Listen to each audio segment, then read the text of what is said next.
Welcome to Evolution Now, Season 2. Hello, and welcome to this episode of Evolution Now. I'm your host, Flora White, and today I am personally delighted to introduce you to our guest, who leads one of the most quietly powerful institutions in the region, ArtsWestchester, the largest nonprofit arts organization in New York State that believes that art isn't just a luxury, it's a right. Kathleen Reckling is a Westchester native, the kind of leader who makes big things look effortless. Running a major cultural institution, fencing, ballroom dancing, and was named a 40 under 40 by the Business Council of Westchester. We're going to talk about art, identity, womanhood, and what it takes to actually operate at this level. So without further ado, let's get into it. Kathleen Reckling, lifelong Greenberg resident. And CEO of ArtsWestchester. I am personally geeking out, delighted to have you here on the show. I've been looking forward to this for weeks. I've been trying to get you for months. And here you are. I dressed up for you. I wore a dress. I did my makeup. I'm so excited that you're here. Thank you. I'm so excited to be here. You make me feel a lot cooler than I think I am with that kind of introduction, and I love the dress. Thank you. It's gorgeous, and you gave me a little hint at where I could maybe get one of my own, so I'll take a look at that later. Yes, absolutely. So there's so much to talk about. This is not going to be the standard CEO interview. There's a lot we could cover, and we can go wherever you want to go today. But I just wanted to chat and get to know you as a human being. I think that, you have such a rich background. There's so much to you that maybe not everybody knows. But let's start first with ArtsWestchester as an organization and your mission. Do you want to talk to us a little bit about what you aim to do at ArtsWestchester? How do you serve the people of Westchester and beyond? Yeah, well, obviously, ArtsWestchester is an organization I really love. I've been with it for 15 years. I started as an intern one summer during grad school, and then came back to work for the organization because I so deeply believe in the work that it does. If you come into my office, there's a poster that I picked up at Advocacy Day in DC probably over 10 years ago that says, "The arts empower us all." And that really is so very much at the heart of what we do at ArtsWestchester. And it's exciting to come on and talk about our mission this week because we just went through a strategic plan, which we just adopted by the board, and includes an update to our mission statement. So that statement, and so this is the first time I get to say it publicly, is we enrich lives by championing a vibrant arts community, providing opportunities for people to experience, create, and connect through the arts. And so access and that part of connecting and experiencing and creating is at the heart of everything that we do at every level. So we support 160 organizations in Westchester and Rockland, thousands of artists and creative workers through grant making, through programming, through marketing, through storytelling. For me, it's so important because too often people think of the arts as a luxury or something for or that should be funded by the elite. But the reality of it is the arts are part of who we are. They're how we express ourselves individually. They're how we express our communities. They're how we bond as a community. So whether, it's the line dancing you do at a wedding or the song you're singing in the car, in the radio, on the way to work, the arts really are part of how we get through our everyday. So making sure that we have opportunities to experience that and to find the bit of art that speaks to us, to me is just so important. And I'm so proud to work for an organization like ArtsWestchester that really strives to make that possible for people. No notes, amazing. If you want to get these episodes delivered directly to your inbox, don't forget to hit like and subscribe. It sounds like you really dug in deep to your mission and like it's really true to you, Kathleen, and like you're living and breathing it.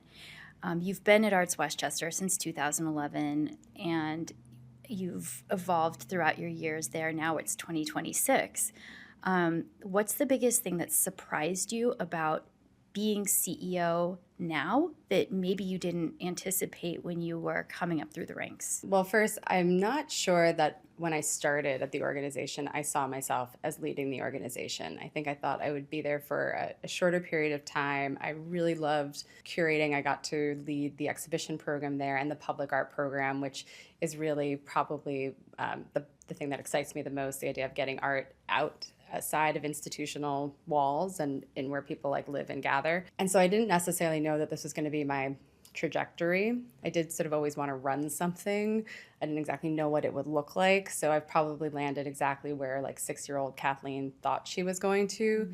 But coming in July 2024, it was a different landscape than it is now. Over the course of those 6 months, as the administration changed, there were new challenges to face. So one is sort of starting a new chapter for an organization after 3 decades of incredible leadership under my predecessor, Janet Langzam, who really just grew the organization into something nationally recognized, and sort of breaking out my own identity. And then also, where do we want to go as an organization? How do we build on this? So that was already part of starting in the role. And then with the change in administration, there were changes in funding priorities. Coming into 2026, we've lost a considerable amount of funding from public sources, county, state, federal. And so having to kind of rethink as an organization, like how do we continue to meet our mission and how do we continue to serve when some of the resources that made that possible for us are not there anymore. And so how do we become sustainable and increase our impact? And so that's been a very interesting process. And what's been incredibly empowering through that is, besides having just like an awesome staff, like they're the best people and they're 100% into the mission and they're creative, and asking them to lead from wherever they are in the organization, they're stepping up to that beautifully. But then to really partner with a really thoughtful and engaged board so that we have this real multi-layered team of leaders that are really thinking through how do we evolve the organization to make us more sustainable and resilient, and in turn make our whole sector more sustainable and resilient. So it's been a very interesting time, and I think for anybody that is a leader, you're kind of like a problem solver too. So you like it when you like a challenge, and that's been a very interesting part of sort of stepping into this role at this time. Well, I know you're someone who likes a challenge, and I know you're an accomplished fencer. I want to congratulate you on your win in Richmond. Thank you. Yeah. I could say, are there any parallels between fencing and being a CEO? But that's kind of a cliched question, so I won't. Unless you have something. No, go for it. That's okay. But, you mentioned 6-year-old Kathleen, and I want to go back to her. What would 6-year-old Kathleen say to you now, being a 40 under 40? I mean, that was in 2020, right? That you were recognized by the Business Council of Westchester as a 40 under 40. What would 6-year-old Kathleen say to you now? And I also would love to know who Kathleen would be in 30 years from now. Well, hopefully retired with a lot of dogs. I like that. Yeah, a lot of dogs. But when I was 6-year-old Kathleen, when you'd ask her what she wanted to be when she grew up, she would say, anything I don't have to wear a suit. I knew from pretty early that I was probably not going to go down a corporate route. I had phenomenal role models in my parents. My mother was in banking, so she'd put on her suit every day, and my father worked in the diamond industry on the industrial side. So every morning they were up and into the city for work. So I knew I wanted to be in something creative, considered being like a fashion designer or a journalist and a writer. That was really sort of where I started off heading into college. But I always had in the back of my mind that I wanted to be at the front of something. So I think 6-year-old Kathleen would be like, hey, all right, this is turning out like pretty well. You don't have to wear a suit to work. You get to be creative every day, and you get to lead an incredible organization, an incredible group of people. So she'd probably be pretty satisfied. 30 years from now, I think one of the other things that was always important to me was to be in a place where I felt like I never had to retire. The thing that's so beautiful about the arts and in being in a creative industry is that you just get to keep evolving. So I don't know exactly where I'll be 30 years from now. I probably won't fully be retired. I'll probably be doing something in some way, whether it's consulting or writing. But to continue to be able to be creative, but also to create opportunities for people to continue to connect and grow personally, and how that personal growth can then help grow communities. That's very part of what I've done. Part of what drives me, whether it's leading ArtsWestchester or when I coached high school fencing, is really about creating opportunities for people to better know themselves. So somehow that will fit into it 30 years from now. I do hope there's dogs in my future 30 years from now. Both dog lovers here. Yeah. But open to see where the road takes me. Yeah. I was in a workshop yesterday for female leaders by Jennifer Sucalo, and she talked about identifying limiting beliefs and how to navigate those to become a better leader, to become a better person, and not stand in your own way. Now, you by no means do you seem like someone who has limiting beliefs, but I know we all we all have certain things, right? Like, oh, I'm not good with money. Oh, I couldn't possibly fill a room with 2,000 people, whatever those limiting beliefs might be. And I hate asking this question.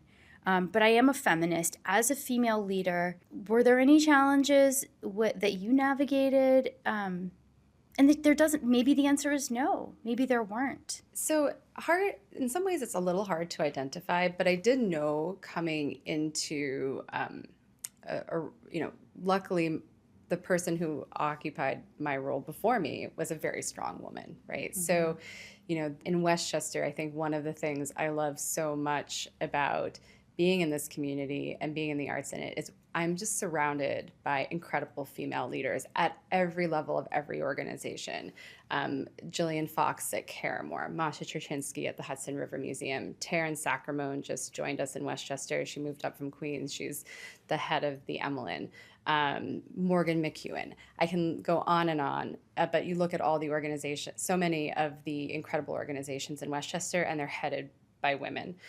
So this is a very female-friendly county when it comes to leadership. But, I recognize that I am a younger woman, and so that there's always challenges when you're navigating politics or board dynamics or things. And so I wanted to be prepared for that. So I did, when I was looking at working with an executive coach, it was important to me to work with a female executive coach, because I felt that if I did run into any things that I felt were maybe specific to my gender or age, she could help me navigate that. So far I haven't had that experience, but I do know that, women in leadership positions are more likely to have imposter syndrome. And so, as a woman leader who kind of grew up in the, girl power era, which was all about like strength and independence and a lot of pink, we also really had sort of girl power defined very much like through a male gaze. And when we think to like, my mother in banking, she had lessons on how to lower her voice so that she didn't sound as feminine when she was presenting to a predominantly male boardroom. So much sometimes of leadership and leadership traits have been thought of in terms of what a male leader might have.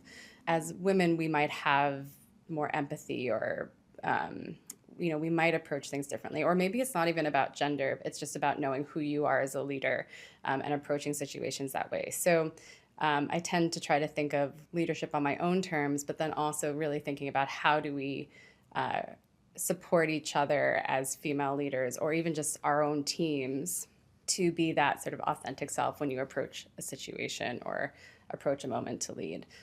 So that's really important to me in how I approach being a woman in a leadership position. Absolutely. Well, anyone would be lucky to work for you and with you, Kathleen.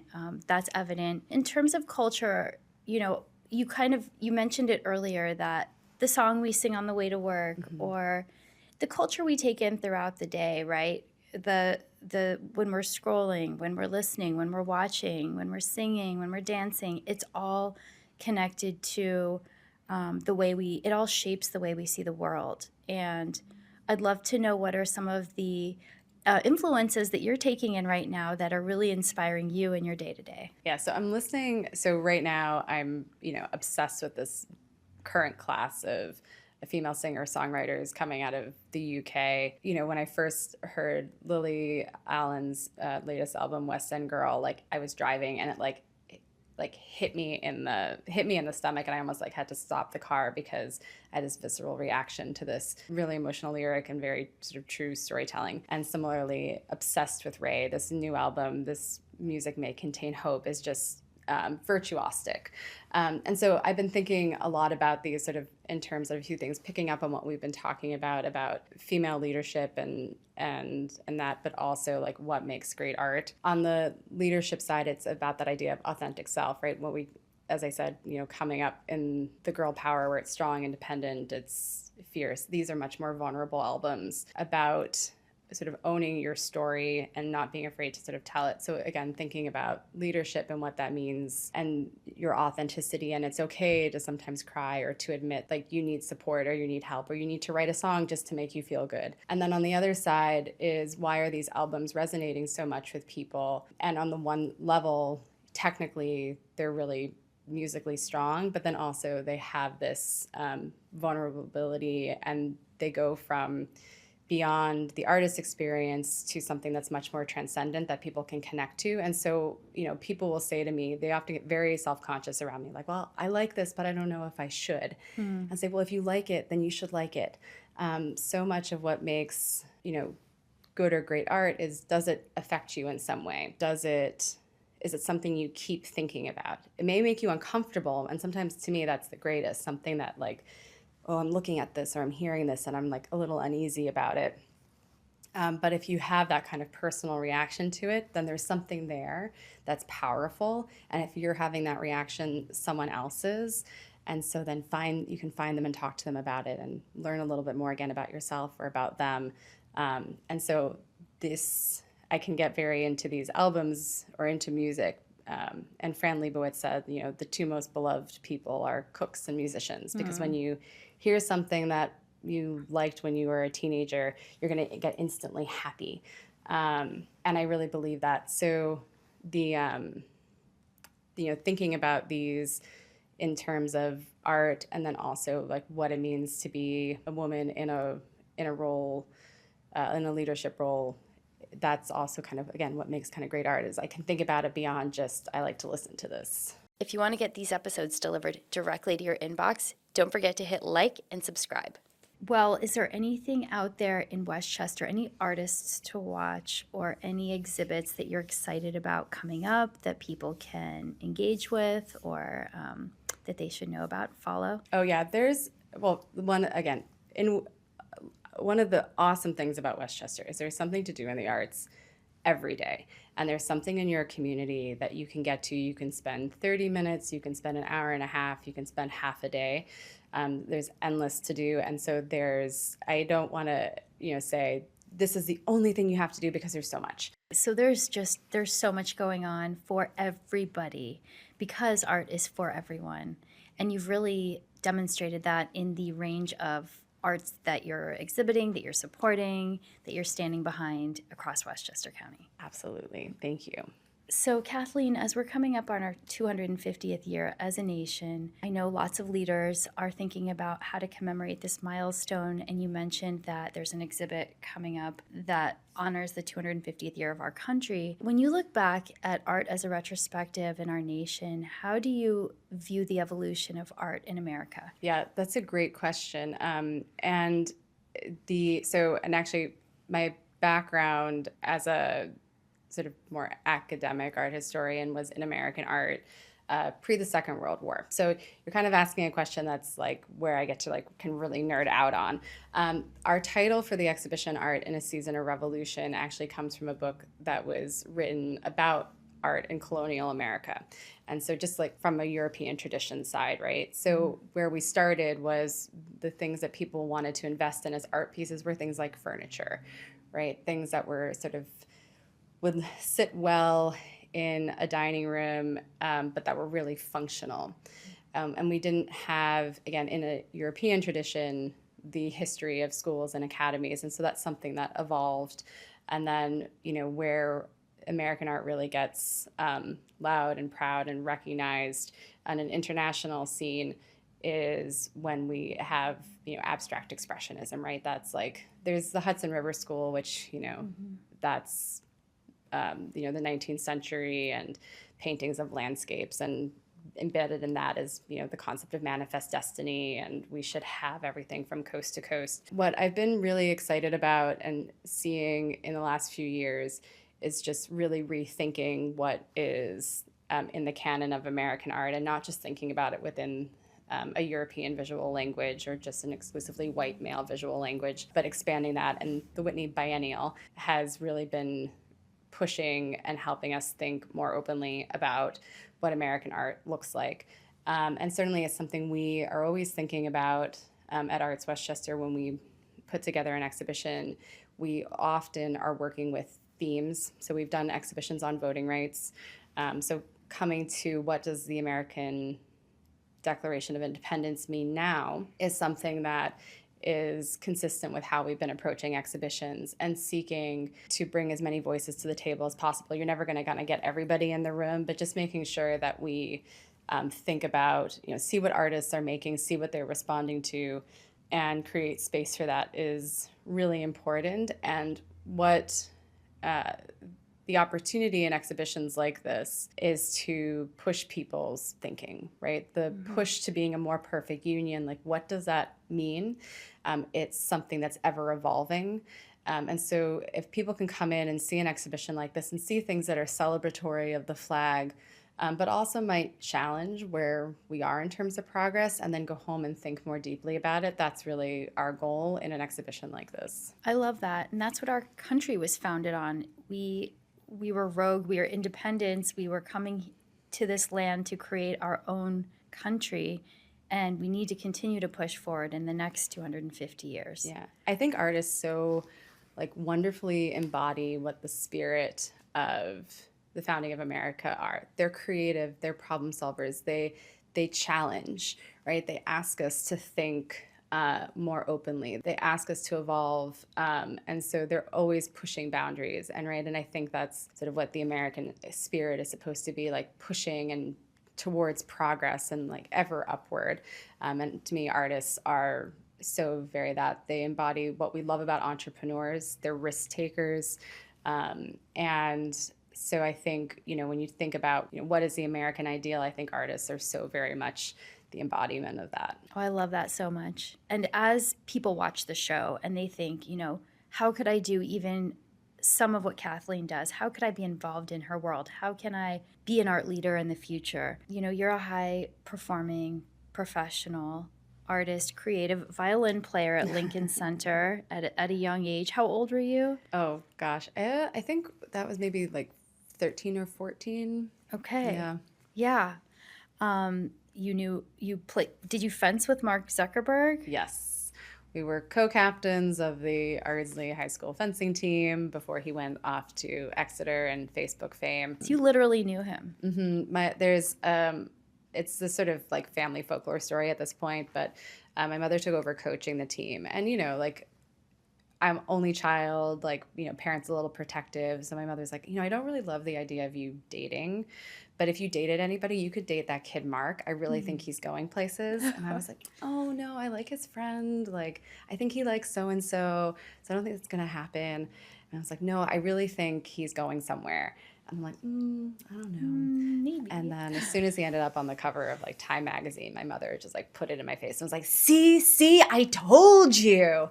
So, that is so funny. Mom knew. So, wow. So, and what was he like as a high schooler? Absolutely brilliant, funny, always a little cheeky. I think when he left, he came back one day and snuck into the school and just snuck into one of the chemistry classes and waited to see how long until the teacher realized he wasn't supposed to be there. So, someone who was also, very much looking for a challenge, to be academically challenged and to solve problems. So it's really no surprise when you think of the game changer that he created with something like Facebook. It's been so fun. I mean, what would be your advice to someone who wants to do something like what you do? I mean, do you have a morning routine? Do you have any tips? For example, someone told me, get as much done as you can before 9 a.m. Oh, I wish that were me. I mean, when I wake up in the morning, it's okay, how do I use this curling iron? Do I need to use this curling iron? Is the kettle going? Okay, great. But certainly I have like once I'm up and I'm rolling, I've got my routine. For me, the advice that I give is, this getting to a position where you get to lead something or you get to kind of live your dream takes persistence, and you're going to hit a lot of stumbles along the way. And it's, you're not always going to make the big bucks, or you're not going to the path isn't linear. So you have to be willing to stick it out, and sticking it out is hard. And so making sure that you have something that balances that always brings you back to like your why am I on this mission? So, putting in those things that give you joy outside of the grind, that then make the grind joyful in and of itself. So I often say a lot to myself, the ending of Albert Camus' The Stranger? His essay, The Myth of Sisyphus. Didn't read that one. It's nice and short, and I recommend it. And I'm probably completely like misinterpreting this, even though I did have like a minor in philosophy. But the last line is, one must imagine Sisyphus happy. So like, this pushing the rock up and bringing it back down, you have to imagine that there's a little bit of joy in it. Again, I'm probably misinterpreting. I'm interpreting it for myself. So like there is a little bit of joy of like pushing it up, and okay, it rolls back, but you get to kind of do it again. And there's a privilege in that. Drop the mic. That's it. That is the final word. And I love that so much. That's amazing. I love that. Thanks. I'm surprised I came up with that when you asked me that question. That's it. That is the one. You like to cook. And who doesn't love food, like you said, right? Music and food, two of life's joys. Is there anything special that's cooking at home? Shay Reckling, anything that, any recipes that we should be looking out for on Instagram? Oh, man, I wish I could say that I was doing a really good job of that. Every so often I get, inspired, and I'll like cook up something. I seem to have been cooking like a lot of lamb recently, so maybe I'll do something else with that. But I think I just pulled up a recipe for fish cakes. So I might be giving that a try next. So maybe you'll see some fish cakes on the gram. On the gram, I'll be looking out for those fish cakes. Bringing us back down to earth on day-to-day matters, it requires resources to keep an organization like this that does so much great work running. As leader of ArtsWestchester, the largest nonprofit arts organization in New York State, you've faced budget cuts in the past years. And I'd like to know, Kathleen, how you've navigated that. Sure. Well, first, just to say that what I think is so empowering as a leader in the arts is that our elected leaders in Westchester County at every level get it. They get that the arts matter. So when cuts happen at a county and state level, it's not because they think they should cut the arts, it's because they have to. But we have incredible champions. The Senate Majority Leader, Andrea Stewart-Cousins, has just been a stalwart supporter of not only ArtsWestchester, but arts across New York State. Our assembly members, ArtsWestchester gets to have almost 2 assembly members because we're right on the line. So Assembly Member Chris Burdick and Assembly Member Amy Paulin are just incredible champions. Of course, the county executive has been a long time partner, whether he was on the Board of Legislators or now in his role. Or in the seat you're in now, because he came on the show. Mr. Ken Jenkins, County Executive Jenkins, you were my first guest. Thank you. Yeah, he's great. And he's a music lover, and getting to be at his inauguration ball, I loved it because it was just like a night of dancing. So fun. Yeah, great advocates at every level. And so that's really encouraging to know that these partnerships that we have with the county to provide funding to arts organizations and artists is something that everybody really values and advocates for. But, this has been a challenging financial time. At the beginning of 2025, there was a humongous rollout of cuts. Grants just terminated overnight to ArtsWestchester, to other organizations. And each of those had match requirements. So it wasn't just that there was, $2 million in direct cuts. There was a ripple effect of that. So with a total economic impact of about $8 million. in cuts when you take away those programs. Many were reinstated, and projects were allowed to move forward, but in a lot of cases those were cut. But certainly that sent a signal that some of the places that we were going to for funding may not still be there.